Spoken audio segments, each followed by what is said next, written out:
In the anime, Ash's Pikachu shocks a massive Onix with an electric move, and it works! But in the games, that same move does. So, what happens when Ash tries to beat all 8 Kanto gym leaders in the games? That's what I wanted to find out. This isn't just nostalgia. This is Ash playing by our rules. The rules we gamers have known for almost 30 years. And trust me guys, it got crazy. To make things even worse for myself, I'm not just doing this once. I'll be taking on every gym leader across 3 different versions of Kanto.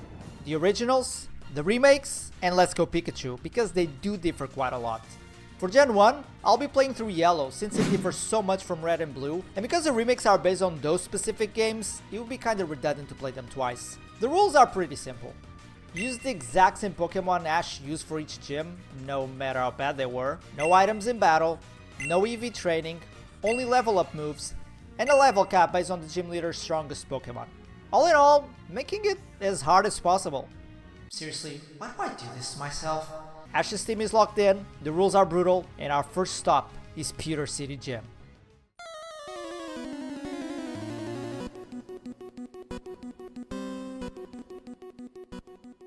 Naturally, Ash's brilliant strategy is to throw an electric mouse and the bird at a literal pile of rocks. Great job, Ash! Butterfree would have made quick work of Brock's team with confusion, but Ash decided to leave it in the sidelines, and so we do need to find another strategy. Since the only attack that Pikachu can use against Geodude and Onix is Tail Whip, and a very weak quick attack, I decided to start off by using as many of them as possible before Pikachu fainting, and I was able to land 5 of them and some cheap damage with quick attack.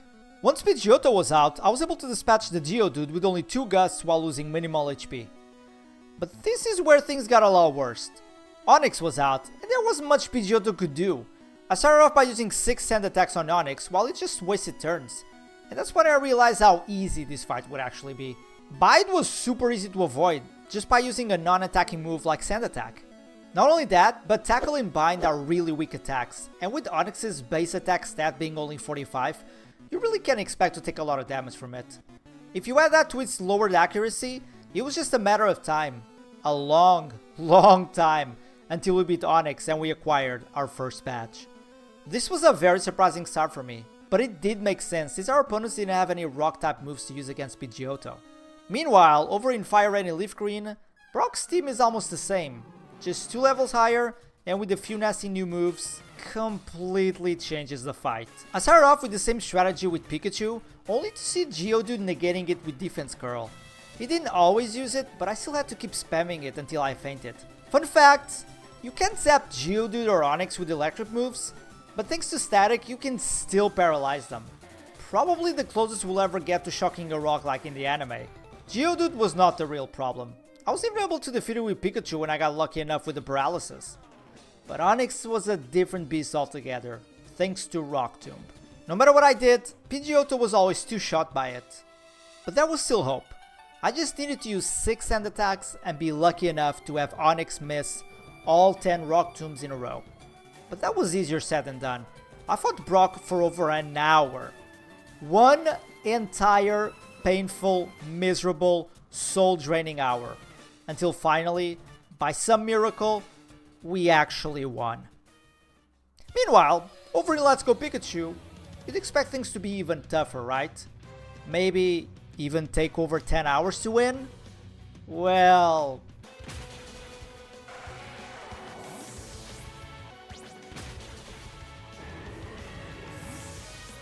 Okay, I know that was super easy thanks to Double Kick, but worry not, these games will eventually become brutal. There's a reason why they're on the list, so don't expect them to always be this easy. But for now, we can proudly say that Ash was indeed able to beat Brock and earn himself the first gym badge. And we beat him fair and square, no sprinklers used this time. Nice going, Ash. Hopefully Misty will be as easy.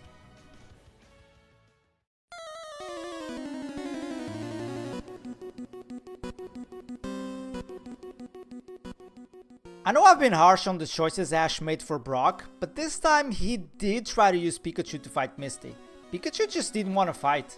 Thanks buddy, just made this fight 100 times harder. Or so I thought. I actually tried with Pikachu and got annihilated even with the type advantage. Yeah, Pikachu's stats suck that much. The strategy was pretty much the same as Brock. Send out Pidgeotto and win. I two-shot Staryu with Gus and a lucky crit, but the same was not gonna happen to Starmie. This Pokemon is a monster, especially this early on. I know I had to use 6 sand attacks to even have a chance of winning, since a single Bubble Beam did over half my HP, and my attacks were doing pitiful damage. I'll say this, Ash's intelligence may not be big when fighting in Kanto, but it's for sure massive when compared to Gen 1 AI. Seriously, just look at the entire match between Pidgeotto and Starmie.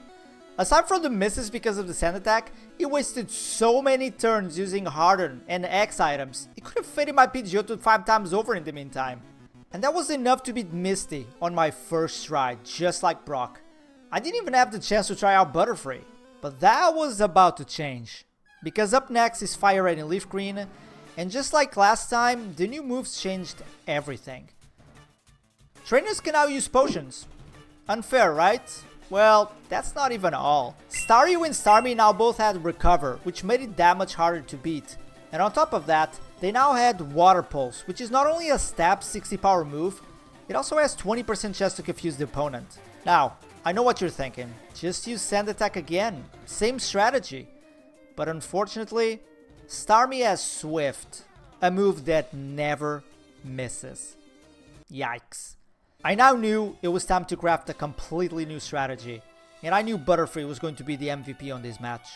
He could two-shot Staryu with Confusion, and he was by far the Pokemon that took the least amount of damage from Starmie. Equipped with Stun Spore, it was the only one that stood a chance against the monster Starmie. Between unlucky crits, Confusion hacks, Starmie attacking through Paralysis, Misty's potions, Recover, it just took me far too long to finally beat Misty through sheer luck. Maybe I'm not so different from Ash. Nah, that can't be it. I'm just impersonating him after all. Meanwhile, in the Let's Go games, Misty changed her strategy quite a bit, swapping her Staryu for a Psyduck. I did not in fact beat her on my first attempt. I beat her on my second. I just spammed Wing Attack with Pidgeotto and Gus with Butterfree after paralyzing the Starmie, and I was lucky enough to win. Yeah, okay, I know. Let's Go Pikachu is supposed to be the baby game, but trust me, that opinion, guys, will not last long. But with that, Ash acquired the second Kanto Gym badge, and unlike the anime where he didn't win the match, again, we won fair and square with no Team Rocket interrupting. But things were about to get a lot more electric.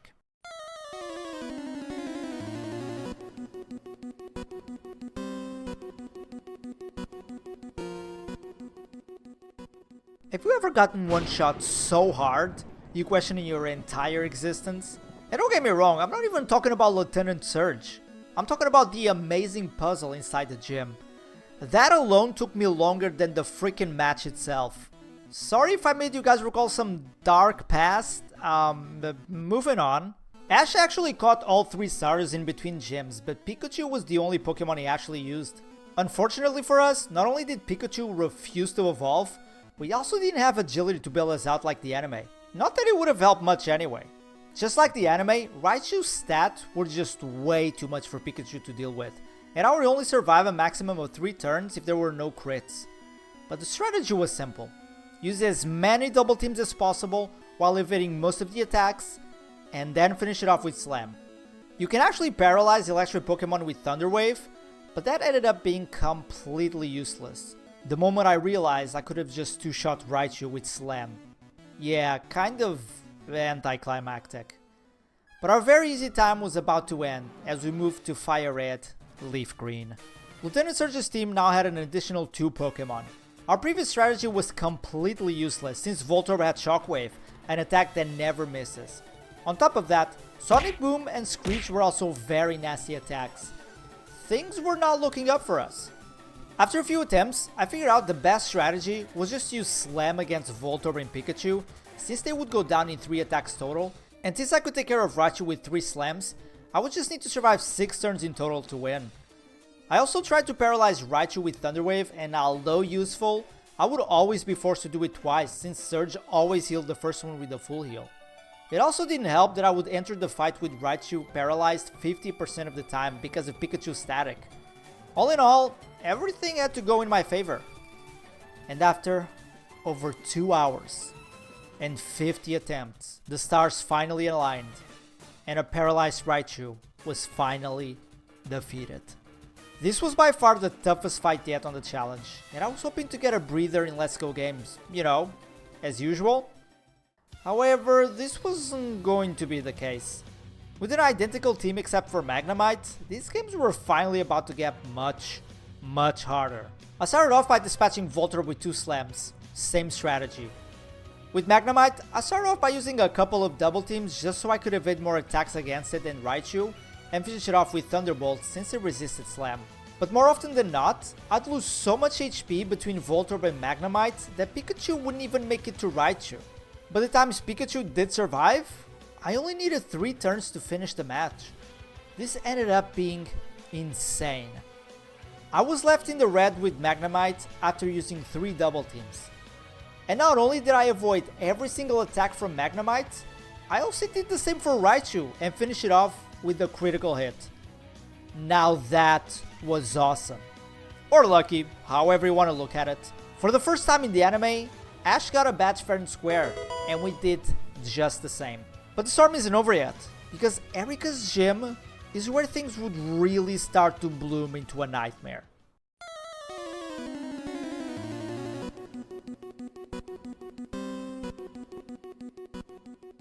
After Lieutenant Surge's match, Ash was back to winning badges without actually defeating the gym leader. At least this time, not only did he save the day, he finally chose a Pokemon with a type advantage to actually make my life easier.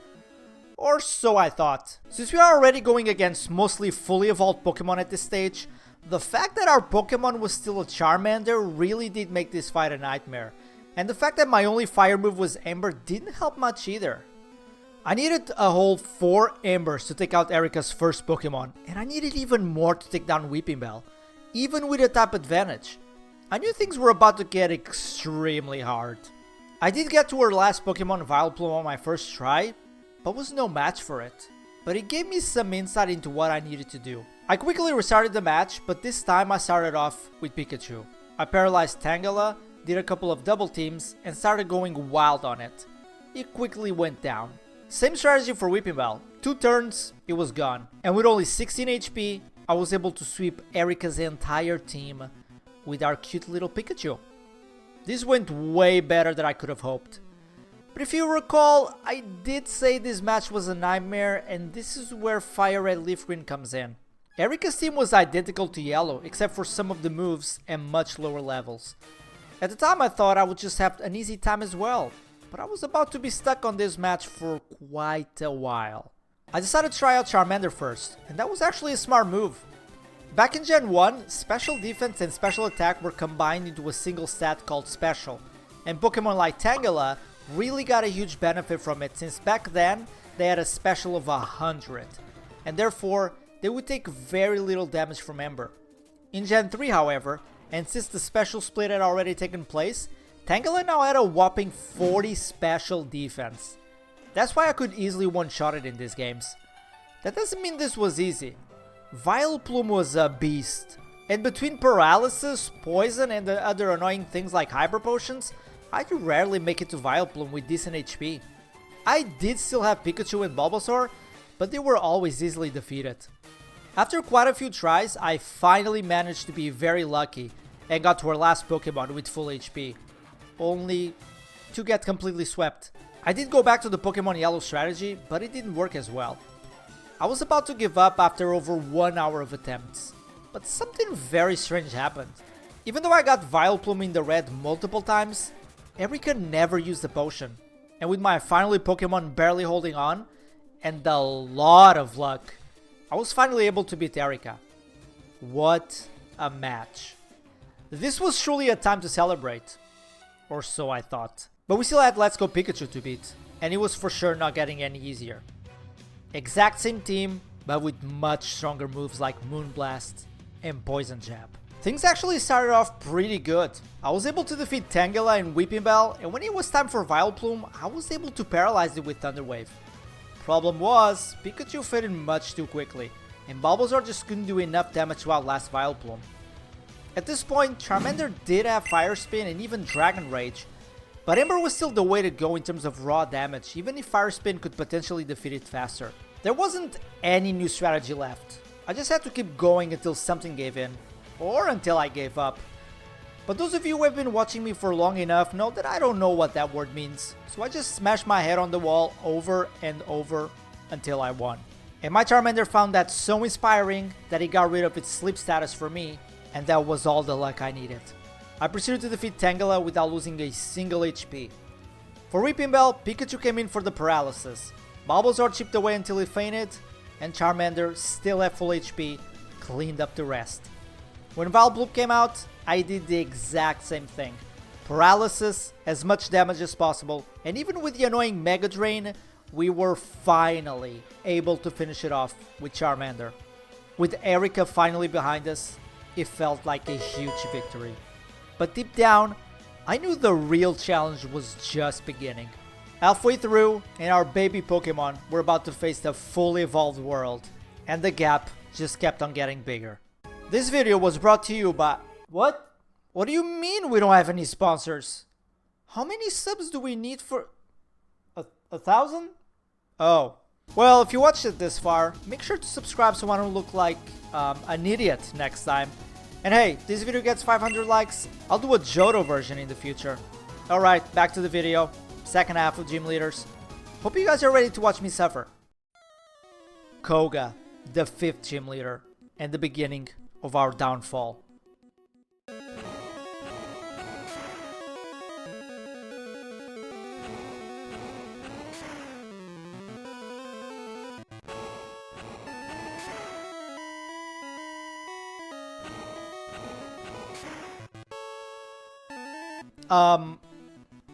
Okay, I know this looks very underwhelming, but he did use 4 bug poison Pokemon, and Charmander just incinerated everything with Flamethrower.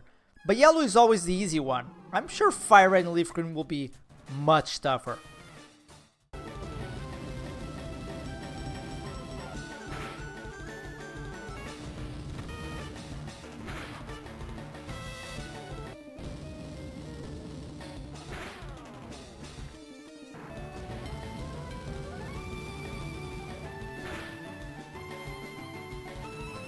Okay, no more bug-type Pokemon and I still swept this team. I can hear you guys, I can hear what you're saying. I hopped up the second half of this video just to make quick work of Koga. Let me show you my game recordings. Pokemon Yellow, okay, 2 minutes 11 seconds, it's not too bad. Fire Red, 2 minutes 27, okay, that's about the same. Let's Go Pikachu, 2 hours 38 minutes. Wanna know something even more ridiculous? I was going at double speed for most of this recording. So it took me over 5 hours. 5 hours to defeat Koga in Let's Go Pikachu. How? Well, you will quickly understand how. Not only is our team only a Charmander and a Pidgeotto, but his entire team is fully evolved. Their moves are also very good, which makes this fight that much harder. I'll be honest, the first couple of times I tried this fight, I quickly came to the conclusion that this may be where our run ends. Especially when after almost 30 years of playing Pokemon, I discovered that Toxic, when used by a poison type, never misses. I didn't know that. Well, so much for using my Sand Attack strat. I knew that the only way I could ever beat this gym was through the power of Plot Armor! Or in this case, the power of friendship. In these games, when the friendship between you and your Pokemon is strong enough, they can do a bunch of different things to help you out in battle. Just like Charmander did in the previous match against Erika, they can get rid of status ailments on their own, land a critical hit, avoid an attack, and more importantly, survive with 1 HP no matter how powerful the attack is. Of course, this is not guaranteed since it's all up to luck, but you can potentially survive 2, even 3 turns in a row with 1 HP. And I quickly realized that was about the only way I would ever win this match. After so much trial and error, I finally came up with the best potential strategy to beat Koga, and it still needed a mountain of luck. I started off by using Sand Attack on Weezing while taking some damage and getting poisoned most of the time until he finally decided to detonate and miss me completely. Next up was Muck, and the strategy was already pretty clear to me. Sacrifice Charmander. I know, that's kinda sad, but not much he could do in this match. Then came Pidgeotto. If he could shake the poison and not lose too much HP, we had a shot. And you may be asking, how is that even possible? Well, it was thanks to a little move called Roost. This move that heals you up to half of your max HP was the only reason this match was even doable. I actually didn't use it in the first few dozen times because I didn't realize Pidgeotto learned it that early, but it was now our most important move. After knocking down Muck, Golbat was the second to last Pokemon standing in our way. And what a nightmare it was. Since I only had 10 Roost PP in total, I couldn't just use it forever, and Toxic was always something that could end the run in just 2 or 3 turns. But that wasn't even the worst part. Not only was Golbat faster than me, it also had Fly, and once he used it, there was just no way I could ever avoid the attack. And this is where I found the final piece of the puzzle, a move I never bothered to use ever in any game. Mirror Move. This move allowed me to copy and do the exact same move my opponent did, and because I was slower than Golbat, every time he used Fly, he would come down just in time for me to hit him right in the face with my own Fly and do massive damage. It was a beautiful scene. This bird didn't just tank hits, man. It learned Fly just to shove it back into Golbat's smug face. However, it was not that simple. It was hard to predict when he would actually use Fly, and sometimes Roost just took priority. Poison was also very much a big problem. It took a very long time to finally beat Golbat and enter our final match completely full HP. By the time I got to Venomoth, I'd only seen it maybe 3 times in over 5 hours. It wasn't just his ace, it was basically a rumor for most of the fight. He could knock me out with only 2 attacks and was faster than me. There was no time to use Sand Attack, so I went with Air Slash, only to see Venomoth completely miss its move against me thanks to our friendship. And after doing over half of its HP, I knew that the match was finally over. At the end, he couldn't even hit a single Sludge Bomb, and I finally defeated Koga in this ridiculously insane match. It wasn't just luck. It was divine intervention that allowed me to win this match. Without a doubt, the hardest and most strategy and luck dependent match so far. But in a way, I was kinda satisfied with all the cool things I got to do and how much I had to plan to actually make this work. With 5 badges in hand, would Sabrina cause us even more pain? Well, let's find out.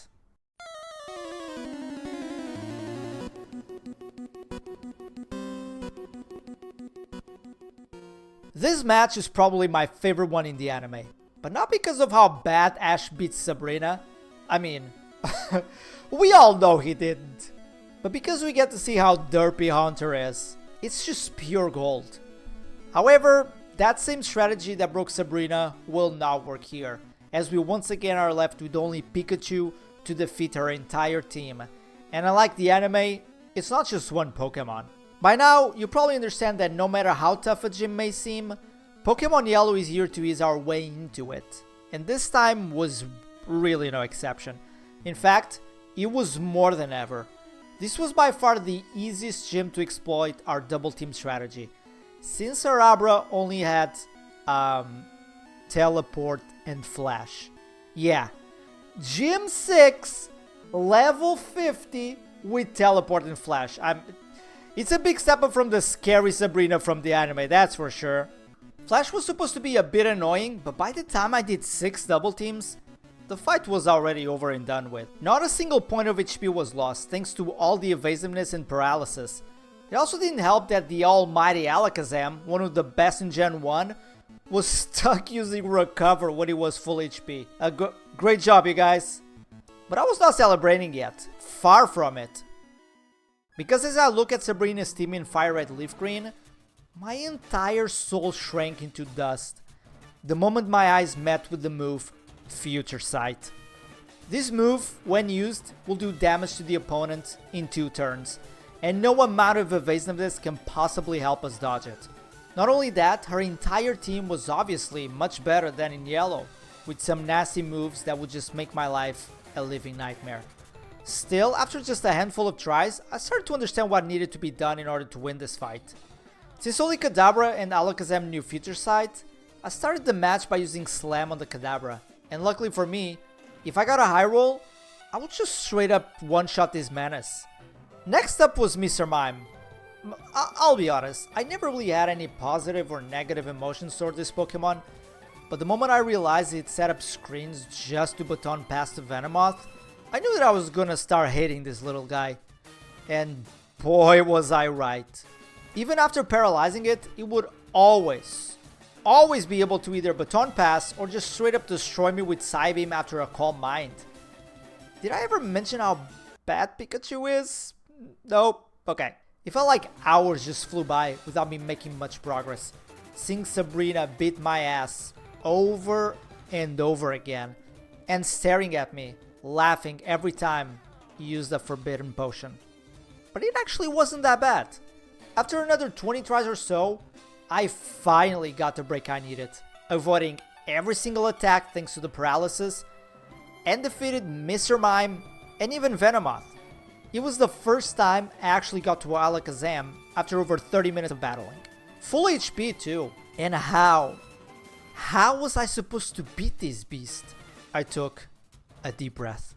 One wrong move and Pikachu would be dead. My finger hovered the attack button and this is what happened.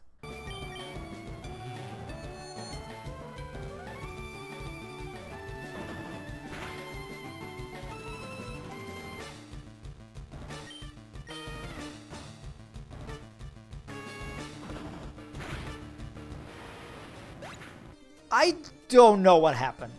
Maybe Sabrina's AI got corrupted by the one in Pokemon Yellow. Like, who knows? 2 feature sites in a row? Really? Really, Sabrina? The only thing I knew was that we finally beat her, and we were now ready to take on the last of the games to be done with Gym 6. Now, how easy was Let's Go Pikachu? Well, I think you know the answer to this, don't you? If you look closely at Sabrina's team, not that, you will realize that no one has Future Sight. So, same strategy as Pokemon Yellow, same results. Okay, the plot armor came through on the first try, and this match was over before it even began. What a crazy roller coaster this gym was. We sadly didn't have Hunter to help us out, but at the end of the day, the result was the same. We defeated Sabrina and got our 6th badge. I needed a breather after that one. I just didn't know how much of one I would actually need as we move closer to Blaine's match.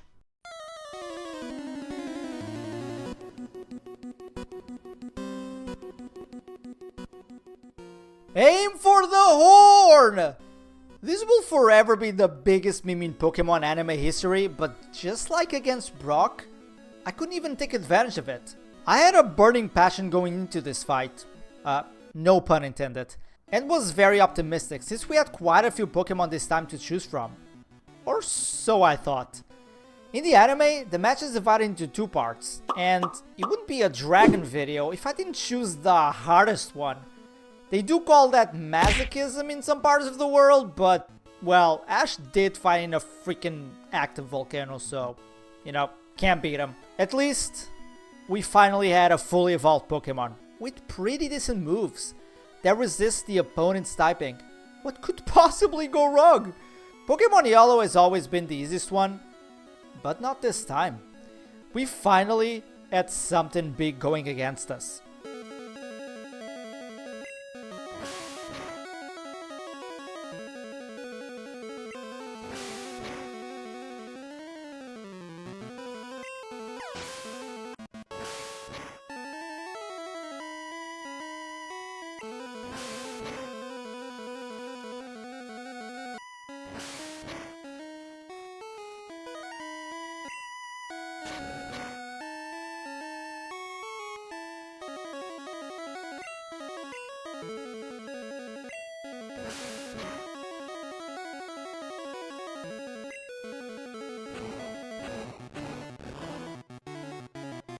I don't have much else to say this time around. I literally just pressed slash until I won.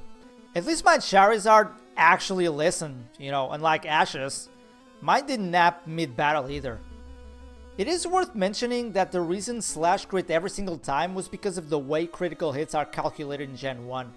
They use the Pokemon speed, so if a Pokemon reaches a certain speed stat and uses a high critical chance move, the attack will always result in a critical hit. It was now time for Fire Red Leaf Green. Blaine's team did change quite a bit, but without better moves, the outcome was pretty much the same. He opened up a Growlithe and cut my attack thanks to Intimidate, so now my best option was to click Flamethrower and pray that it would lead to victory. And that's exactly what happened after just 3 attempts. I was on a roll. There was no fight after Koga in Let's Go Pikachu that made me question my mental sanity, and I thought I was in the clear. But little did I know that Let's Go Pikachu still had one more punch to throw at me. The new team was absolutely terrifying. Not only were they better than the other games, they also had great moves to complement each other. Stuff like Confuse Ray was absurdly annoying, and Arcanine now had the ability to chop me into pieces without rage. I was stumped. Before throwing myself on this match to learn something useful, I quickly checked Charizard's level up moves and discovered a very interesting move called Smokescreen. That was the only way I would even have a chance to win against Blaine's team. And so, I went to war. For the first Pokemon Magmar, I realized that using Smokescreen was just a waste of time, when I could just two-shot him using Wing Attack. He did use and landed the Confuse Ray often, but that was a coin toss I was willing to risk. His second Pokemon was always Arcanine, and even without abilities in Let's Go, I still felt very intimidated. This Pokemon destroyed my Charizard more times than I could count, but every time it did, I learned something important, and the strategy was now very clear. Since Outrage has 100% accuracy, I couldn't just throw myself to the match until it missed, and that's when I realized something. Using 6 Smokescreens when I can just use 4 or 5 Wing Attacks to get rid of the opponents was really stupid, especially when I would never survive that long. So the plan was simple. Use only one Smokescreen to drop the accuracy from 100 to 75%. Not a huge difference, but now I was ready to throw myself over and over and over again until it worked. I had to do this exact thing for the rest of the Pokemon as well.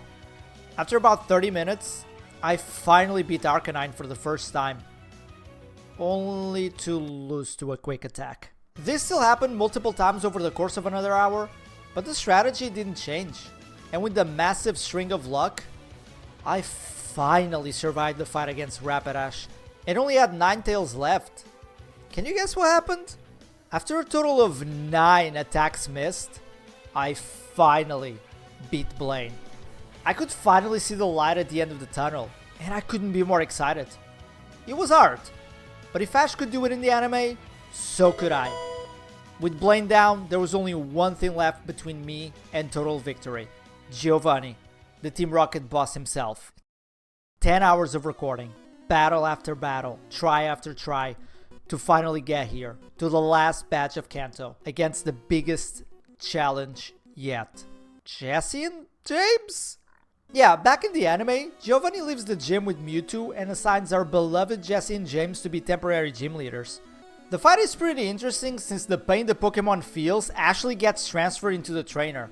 I mean, of course Ash beats them, you know, for like the 50th time. But none of that matters since in the game, we do fight Giovanni, so don't expect me to create some sort of like pain machine.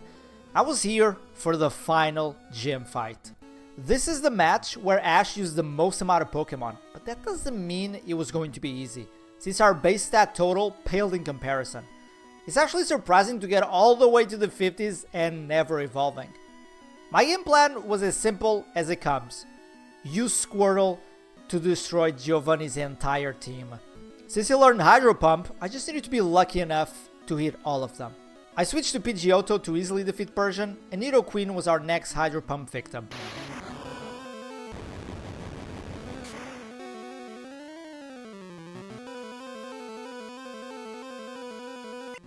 Okay, that wasn't on the menu. Well, I might as well try to still beat Giovanni.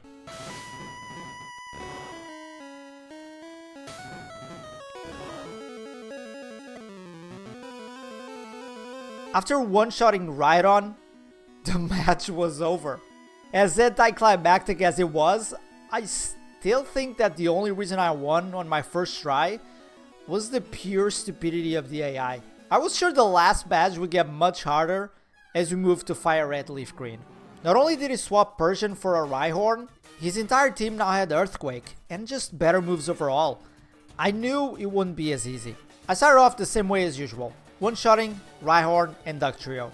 Next up was Nidoqueen, but after losing to it a few times, I decided to switch the strategy up a bit by switching in Pidgeotto for 6 sand attacks.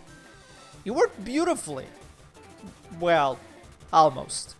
Poison Point was annoying, and on top of that, Giovanni kept on using Hyper Potions, allowing the poison damage to knock out Pidgeotto. I decided to go with Bulbasaur, and I was able to defeat it after missing 4 freaking times in a row. Thanks, Pidgeotto. Nidoking was next, and what a powerhouse it was, making quick work of Bulbasaur. But not all was lost. I still had Squirtle and one chance to hit it with Hydro Pump. And I did! After barely surviving his attack, I one-shot this beast. My heart was racing at this point, because we still had one more Rhyhorn. And even though I knew I would one-shot him, I still had 20% chance to miss.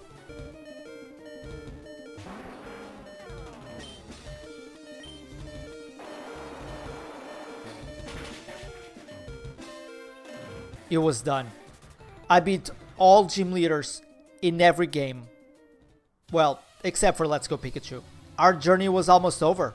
I just jumped into it right away because I knew the moment I won, I would have beaten this challenge.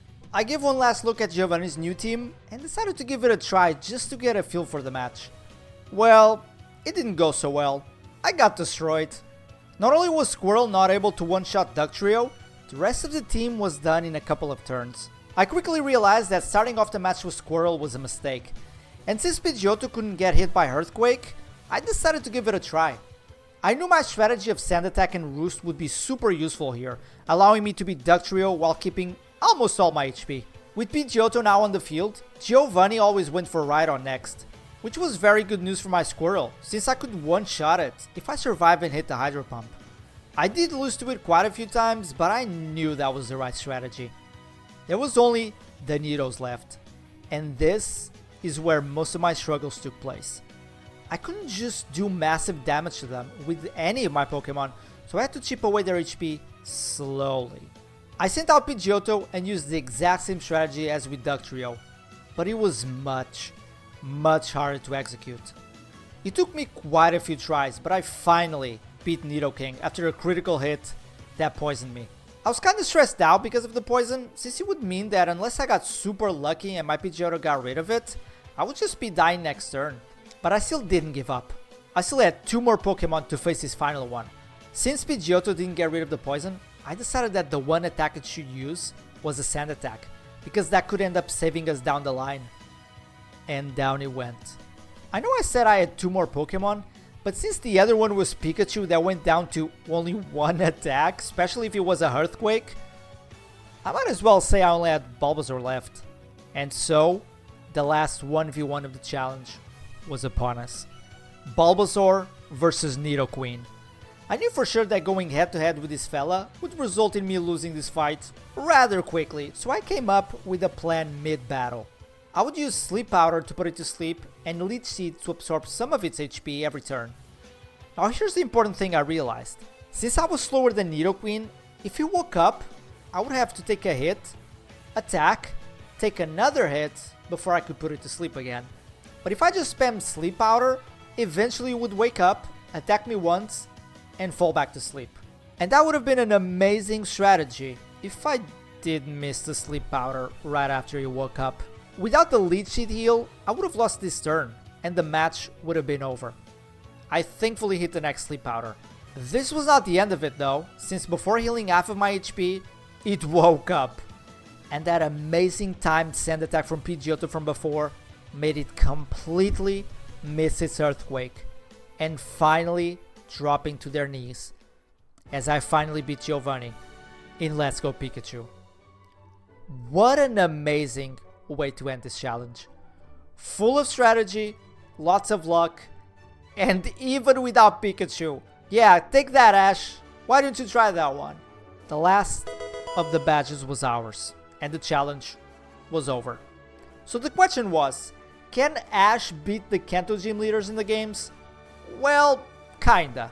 As long as he's not the one playing, we're fine.